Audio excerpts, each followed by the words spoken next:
তিশা রানীর বার্থডেতে আমরা সবাই মিলে কেমন মজা করলাম জানতে হলে আমাদের এই পুরো ভিডিওটা তোমাদের সকলকে দেখতে হবে। হ্যালো এভরিওয়ান, তো আজকে নিয়ে চলে আসলাম তিশা রানীর বার্থডে ব্লগ।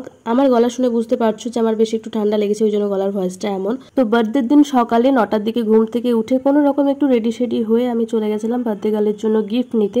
তো কি নেওয়া যায় করতে করতে দুটো জিনিস পছন্দ হয়, ব্যাগ আর পেন্সিল বক্স, যেগুলো সে ইউজ করতে পারবে। তো সেগুলো নিয়ে আমি সরাসরি চলে যাই বার্থডে গার্লদের বাড়ি, মানে আমার জামাইবাবুদের বাড়ি। বার্থডে গার্লটা হচ্ছে আমার দিদির জায়ের মেয়ে। তো এখানে এসেই সকালে নাস্তা করিনি, লুচি, আলুর তরকারি, মিষ্টি, পায়েস। বার্থডে অনুষ্ঠান তো সন্ধ্যায় বা রাত্রিবেলায় করা হয়। তো এই বার্থডে অনুষ্ঠানটা আমাদের সকাল টু দুপুর রাখা হয়েছিল ভীষণ গরমের জন্য। তো দেখতেই পেলে বাইরে বাবুচিরা রান্না করছিল। নাস্তাটা করে আমি উপরে গেলাম, গিয়ে দেখি পুরো ডাইনিংটা খুব সুন্দরভাবে আগের দিন রাতে দিদি ভাবিরা মিলে ডেকোরেশন করে। এই যে এখানে কেক কাটা হবে, এই যে হ্যাপি বার্থডে লেখা আছে, খুব সুন্দর সাজিয়েছে।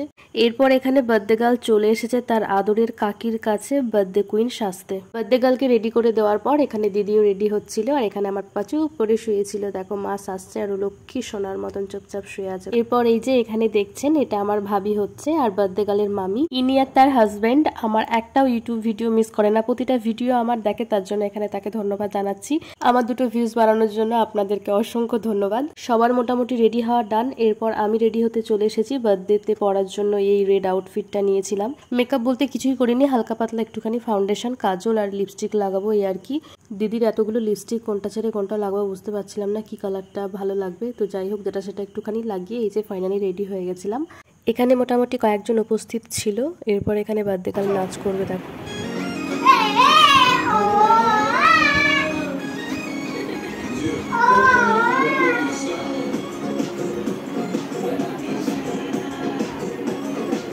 জাস্ট তাকাও।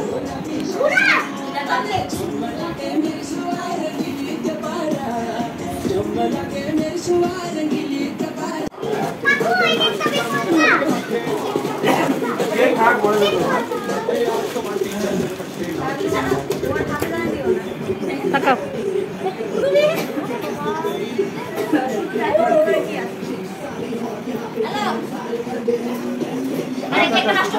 আমাদের বার্থডে গার্ল কিন্তু ভালো নাচতে পারে, ওর না আমার মতন একটু নাচের ট্যালেন্ট আছে।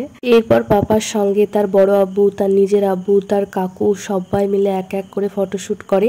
আর এদিকে আমাদের বার্থডে গার্লের মা কেকটা আনবক্সিং করছিল। হালকা ইয়েলো কালারের দোতলা কেক, যেটা দেখতে বেশ কিউট। উপরে সুন্দর করে তৃষা নামটাও লেখা আছে। এরপর উপরে সবাই চলে এসেছে, শুধু একজনের অপেক্ষা ছিল, সেটা হচ্ছে বার্থডে গার্লের দাদু। ওই যে সেও এসে অনুপস্থিতের জায়গাটা শেষ করলো। তার দাদু তো হ্যান্ডসাম হয়ে চলে আসলো আদরের নাতনি মানে তার গার্লফ্রেন্ডের সঙ্গে পাশে থেকে দাঁড়িয়ে কেকটা কাটবে বলে। নাতি নাতনি দুজনকেই সঙ্গে নিয়ে দাদা দাদি সুন্দরভাবে অনেক ভিডিওস পিকচার তুললো এবং খুব সুন্দরভাবে কেকটাও কাটবে।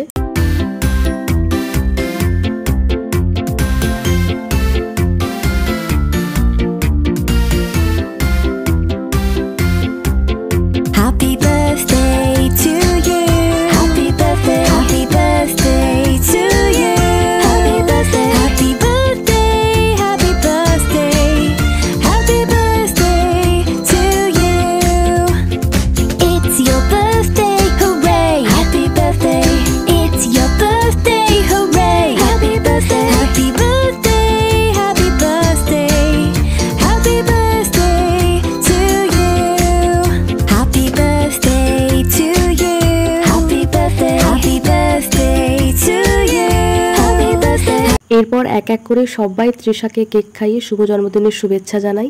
এখানে স্প্রেটা দিয়ে বাচ্চাদের একটু আনন্দ দেওয়া হয়। বার্থডে গার্লের মা বসে গেছে কেক ভাগ করতে, সবাইকে একটু একটু করে কেকটা দেয়। আর এখানে বার্থডে গার্লের চরম গরম লেগে গেছে। ভিডিও করার সময় এখানে ভাবি আমাকে দেখতে পেয়ে আমাকে শিল্পা বলে ডাকে, দিয়ে আমাকে কেকটা দেয়। তো কেকটা আমি আয়নার সামনে দাঁড়িয়ে দাঁড়িয়ে এনজয় করছিলাম। পিছনে যে দেখতে পাচ্ছ দিদি জামাইবাবু, জামাইবাবুর হাতে একটুখানি কেক ছিল, সেই কেকটা এসে সোজা আমার মুখে একদম থেপে দেয়। তারপরেই শুরু হয় এই যে সবাই এক এক করে আমরা ভূত সং জোকার সাজতে শুরু করি। দোতলা কেক, একটা পুরো গোটা কেক আমরা এরকম করে নষ্ট করেছি।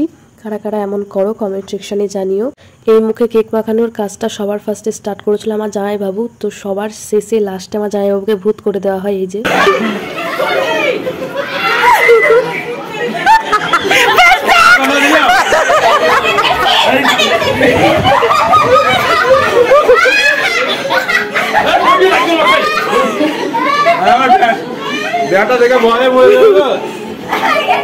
কেক মাখানোর কাজটা যে ফার্স্টে স্টার্ট করেছিল তাকে সবাই মিলে ভূত বানাতে পেরে আমরা ভীষণ হ্যাপি। এখানে এখনো কেক মাখার পর্ব চলছে, ওই যে ননদ তার ভাবিকে মাখাচ্ছিল। এবার আসে একটু দাদু নাতনির গল্পতে। আমাদের বাবু হয়েছে তার দাদুর একদম জেরক্স কপি, একই রকম দেখতে, আর দাদু নাতনির এত মিল কি বলবো তোমাদের। দাদুকে পেলেও কাউকে চাই না আর কিছু চাই না। এখানে সবাই আমার সাথে সেলফি তোলার জন্য রেডি হচ্ছিল, কিন্তু আমি এখানে ভিডিও ক্লিপ নিয়েছি, ওদেরকে উল্লু বানিয়েছি। ভাবি এখানে আমাকে সাজেস্ট করছিল তোমাকে চুল বেঁধে বেশি ভালো লাগে, তো চুল বাঁধলে ভালো লাগতো। এই যে সে দাদা বৌদি যে আমার ভিডিও পোস্ট করা মাত্রই সিন করে, লাইক শেয়ার কমেন্টও করে, তার জন্য অনেক অনেক ধন্যবাদ তোমাদের। এরপর বার্থডে গার্লকে তার গিফট আমি দিলাম।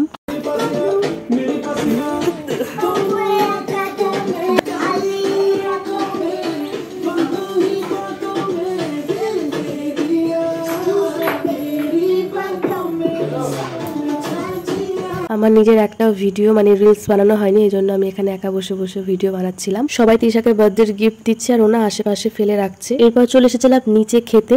এসে দেখি এলাহি আয়োজন, সালাড, বেগুনি, মাটন বিরিয়ানি, চিকেন চাপ, রাবড়ি, আমের চাটনি, সাদা মিষ্টি, গোলাপ জামুন, আইসক্রিম, কোল্ড ড্রিঙ্কস। খাবারের পর্বটা শেষ করে আজকের ব্লগটা শেষ করছি। ভালো লাগলে সাবস্ক্রাইব করতে ভুলবেন না আমার চ্যানেলটি। টাটা।